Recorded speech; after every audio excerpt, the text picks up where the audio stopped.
ఒక్కసారి కొమ్మూరి గోల్డ్ కి కాల్ చేయండి. తాకట్లో ఉన్న మీ బంగారాన్ని విడిపించి మార్కెట్ ప్రైస్ కి వాళ్ళు కొనుక్కుని మిగతా డబ్బులు మీకు ఇచ్చేస్తారు. హాయ్, వెల్కమ్ టు మనం టీవీ.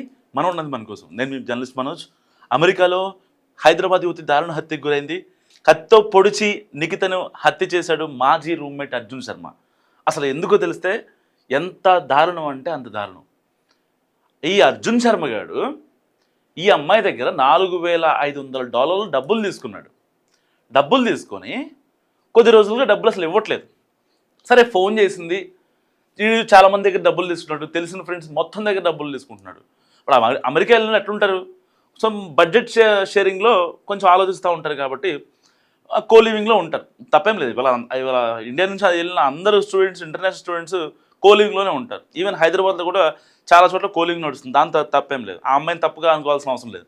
అయితే ఇక్కడ ఏం జరిగిందంటే, ఎప్పుడైతే అర్జున్ శర్మతో రూమ్లో ఉన్నప్పుడు అంతా బాగానే ఉంది. సో వీడెవరం ఆ అమ్మాయికి కొంచెం తెలుసు, అంటే అందరి దగ్గర అప్పులు చేస్తున్నాడు, మళ్ళీ ఇండియా వెళ్తున్నాడు. ఈ డబ్బులన్నీ తీసుకెళ్ళి అక్కడ ఏదో చిన్న చిన్న లోన్లు పెట్టుకొని ఇండియా వచ్చి ఏదో ఒకటి జల్సాలు చేసుకోవడం, మళ్ళీ డబ్బులు అయిపోయిన తర్వాత మళ్ళీ అమెరికా రావడం, ఇలాంటి పత్యాపారాలు చేయడం ఈ అమ్మాయి చూసింది. చూసిన తర్వాత ఇక అర్జున్ రూమ్ నుంచి ఈ అమ్మాయి వెకేట్ చేసి వేరే రూమ్కి వెళ్ళిపోయింది. సో ఈ అమ్మాయి దగ్గర డబ్బులు తీసుకున్నాడు. $4,500 డబ్బులు తీసుకున్నాడు. దాదాపుగా $3,500 ఇచ్చేసాడు. ఇచ్చేసిన తర్వాత మనోడు అందరి దగ్గర డబ్బులు తీసుకుని ఇండియా వెళ్ళిపోతున్నాడు అనే సమాచారం మేరకు, సరే ఉంటే ఇస్తాడు కదా అని చెప్పి ఆ అబ్బాయికి ఫోన్ చేసింది. నా ఫ్లాట్లో ఉన్న రమ్మని చెప్పాడంట. రమ్మని చెప్పిన తర్వాత ఈ అమ్మాయి ఆ ఫ్లాట్కి వెళ్ళింది. వెళ్ళిన తర్వాత ₹1,000 కోసం అర్జున్ శర్మ ఆ అమ్మాయితో గొడవ పెట్టుకున్నాడు ఫస్ట్. ఆ గొడవ కాస్త ఆ అమ్మాయిని చంపడానికి వరకు వెళ్ళిందంటే జస్ట్ ఇమాజిన్ ఈ రోజులు ఎలా ఉన్నాయో. సో ఆ అమ్మాయి చేసిన తప్పు ఏంటి? కేవలం అప్పు ఇవ్వడమా? కేవలం ఆ అమ్మాయి చేసిన తప్పు అప్పు ఇవ్వడమేనా? వాళ్ళ అమ్మా నాన్న ఎంత బాధపడుతున్నారు తెలుసా? చూడండి, వాళ్ళ నాన్న నిన్న మాట్లాడింది అనమాట. సో ఈ అమ్మాయి పేరు గోడిశాల నిఖిత. అమెరికాలో హార్వర్డ్ కౌంటీ పోలీసులు చెప్తున్న దాని ప్రకారం, సో వాళ్ళు ఇచ్చిన ఇన్ఫర్మేషనే, వాళ్ళ అమ్మ నాన్న పాపం ఏం చెప్పలేదు. పాపం వాళ్ళ అమ్మ నాన్న కూడా మీడియాలో వచ్చే కథనాలు చూసే అవునా మా అమ్మాయి చనిపోయిందా అని ఆశ్చర్యానికి గురయ్యారు. నిజంగా చెప్తున్నా, జోక్ కాదు. 31st నాటి అమ్మాయి ఫోన్ చేసి వాళ్ళ అమ్మ నాన్నకి హ్యాపీ న్యూ ఇయర్ అని చెప్పింది. హ్యాపీ న్యూ ఇయర్ అని చెప్పిన కొద్ది గంటల్లోనే మీడియాలో ఈ వార్త రావడంతో తల్లిదండ్రులు కన్నీరు మున్నీరు అయ్యారు. సో ఈ అమ్మాయి 2016 నుంచి 2021 మధ్య జేఎన్టీలో ఫార్మసీ చదివింది. ఆ తర్వాత కిమ్స్ హాస్పిటల్లో కొంతకాలం పనిచేసింది. సో చదువు నిమిత్తం ఎంఎస్ చేయడానికి అమెరికా వెళ్ళింది. సో అక్కడే వేడా హెల్త్ సైన్స్ సంస్థలో డేటా అండ్ స్ట్రాటజీ అనలిస్ట్గా ఉద్యోగం చేస్తుంది. సో మంచి ప్యాకేజ్ ఉంటుంది.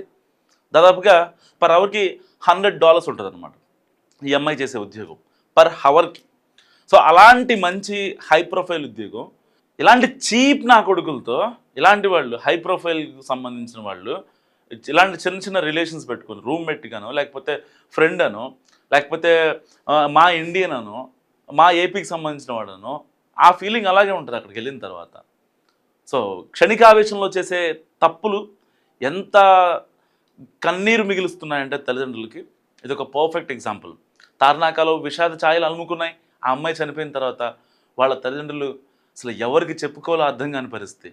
తర్వాత వాళ్ళ అక్క, ఎవరైతే ఈ అమ్మాయి ఉంది కదా నిఖిత వాళ్ళ అక్క సరస్వతి, ఆవిడిచ్చిన ఫిర్యాదుతో పోలీసులు తీగ లాగితే మొత్తం డొంకంతా కదిలింది. కేవలం డబ్బుల కోసమే చంపాడన్న విషయం పోలీసులకి చివరాఖరిలో అర్థమైంది. సో నిఖిత లాంటి మరి ఏ అమ్మాయి హత్య కూడా జరగకూడదంటే అమెరికాలో ఉండే ప్రతి అమ్మాయి కూడా, ప్రతి ఇండిపెండెంట్ ఉమెన్ కూడా చాలా జాగ్రత్తగా ఉండాలి. 1కి 2 సార్లు ఆలోచించాలి. మీరు ఎవరితో రూమ్లో ఉంటున్నారు, వాళ్ళు సేఫా కాదా, రేపొద్దున ఏమైనా ఎక్స్ట్రీమ్ అయితే కరెక్టా కాదా. అసలు అక్కడ నాట్ ఓన్లీ లాంటివి కాదు, మన దగ్గర ఉన్న డబ్బుల కోసం మనల్ని చంపడానికి కూడా సిద్ధపడరు. ఎందుకంటే మన అమెరికా నీళ్ళు అట్లుంటాయో ఏంటో తెలియదు, కానీ అక్కడికి వెళ్ళిన జనం మారిపోతూ ఉంటారు. ఇక్కడన్నా డబ్బుల కోసం ఆశపడతారు, లేకపోతే చంపడానికి అనేంత వరకు వెళ్ళరు స్టూడెంట్స్ విషయంలో, ఇంటర్నేషనల్ స్టూడెంట్స్. కానీ అమెరికాలో వాళ్ళకి కాదు.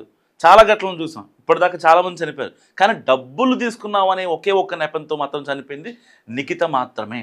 సో మరొక నిఖిత రిపీట్ అవ్వకూడదని నేను మనస్ఫూర్తిగా కోరుకుంటున్నా. మీరేమనుకుంటున్నారో మస్తు కామెంట్ చేయండి. చూస్తూనే ఉండండి మనం టీవీ.